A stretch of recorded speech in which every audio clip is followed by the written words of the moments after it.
Adik-adik, pernahkah kalian memperhatikan struktur organigram di kelas kalian? Biasanya, struktur organigram tersebut terdiri dari kepala sekolah, wali kelas, ketua kelas, wakil ketua kelas, dan turunan lain di bawahnya. Semakin tinggi jabatan seseorang, maka akan semakin tinggi pula penghormatan terhadap orang tersebut.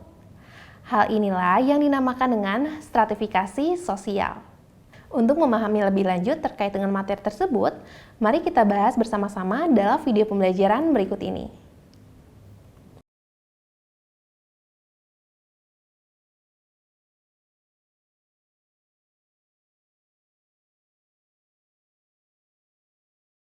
Assalamualaikum warahmatullahi wabarakatuh.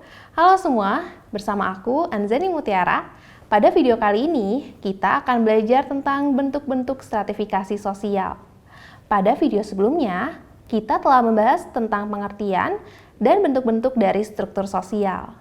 Kita juga telah belajar pengertian stratifikasi sosial dan diferensiasi sosial. Secara garis besar, stratifikasi sosial merupakan suatu perbedaan dalam masyarakat di mana di dalamnya terdapat tingkatan. Lantas, apa ya kira-kira bentuk dari stratifikasi sosial? Secara umum, terdapat 3 bentuk stratifikasi sosial, yaitu sistem kasta, sistem kelas, dan sistem meritokrasi. Mari kita bahas satu-satu dimulai dari sistem kasta. Sistem kasta merupakan suatu kondisi di mana seseorang berada pada status sosial tertentu yang didasarkan karena garis keturunannya. Dan garis sosial tersebut tidak dapat berubah selama individu tersebut masih menganut sistem kasta. Contohnya yaitu sistem kasta pada masyarakat Bali yang terbagi ke dalam 4 golongan. Yang pertama merupakan golongan Brahmana, yang kedua Ksatria, yang ketiga Waisya, dan yang terakhir adalah Sudra. Sistem kasta pada masyarakat Bali dapat dikatakan sebagai sistem stratifikasi tertutup. Artinya, tidak sembarangan orang dapat berpindah kasta.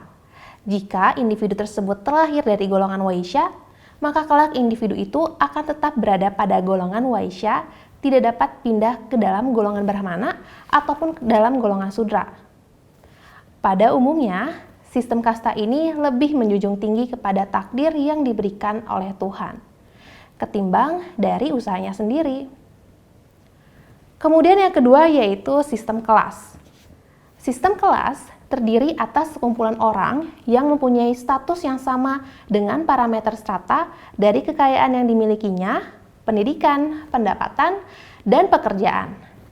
Sistem kelas dapat dikatakan sebagai stratifikasi yang terbuka, karena setiap orang berhak untuk mendapatkan status atau kedudukan yang lebih baik sesuai dengan keinginannya sendiri. Sebagai contoh, adanya perkawinan eksogami yang berbeda kelas. Seorang rakyat biasa yang menikah dengan seorang pangeran, maka otomatis kedudukannya pun akan berubah menjadi seorang putri. Itu artinya, kelas sosial yang ia capai yaitu melalui perkawinan. Tahukah adik-adik, bahwa status sosial tidak selalu berubah menjadi lebih baik loh? Dalam sistem kelas sosial yang bersifat terbuka ini, status atau kedudukan seseorang bisa saja turun jika tidak dapat dipertahankan dengan baik.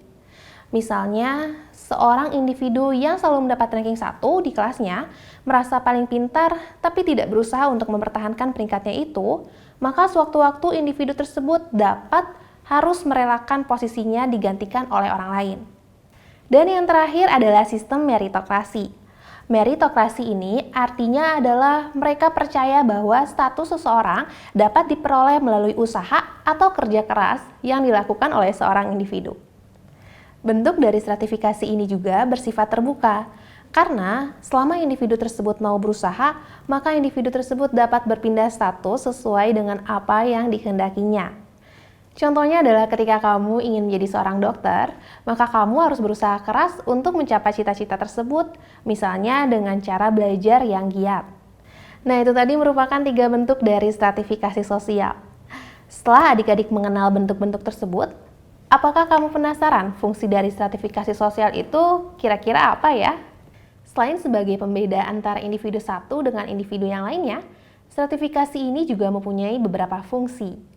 Yang pertama yaitu pemberian hak istimewa yang objektif, yang kedua sebagai penentu kelas sosial atau kedudukan seseorang, dan yang terakhir yaitu menentukan mudah tidaknya bertukar status. Mari kita bahas satu persatu, dimulai dari yang pertama, yaitu distribusi hak-hak istimewa yang objektif. Artinya, yaitu hak istimewa seseorang yang harus dipenuhi oleh orang lain akan berbeda-beda antara satu dengan lainnya. Kira-kira kenapa bisa seperti itu ya? Karena dalam stratifikasi sosial terdapat sesuatu yang dihargai. Uang jajan yang diberikan oleh orang tuamu kepada kamu yang mungkin masih SMA dan adikmu yang masih SD juga akan berbeda, bukan? Biasanya hak tersebut disesuaikan dengan tingkatan kedudukan kalian. Nah, dengan adanya stratifikasi sosial ini, maka akan memudahkan seseorang dalam menentukan hak istimewa secara objektif. Dasar-dasar penentuan tersebut dapat dilihat dari penghasilan, tingkat kekayaan, jabatan, atau kedudukan seseorang.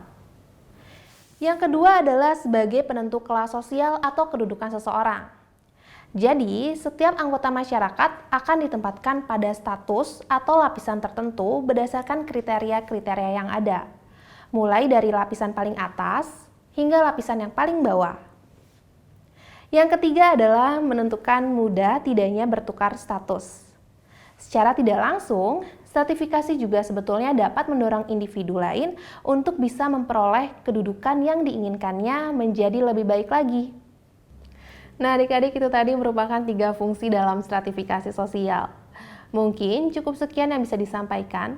Semoga dari pembelajaran kali ini dapat mudah dipahami oleh kita semua ya. Tetap semangat dan terima kasih atas perhatian kalian semua. Sampai bertemu lagi pada video berikutnya. Wassalamualaikum warahmatullahi wabarakatuh.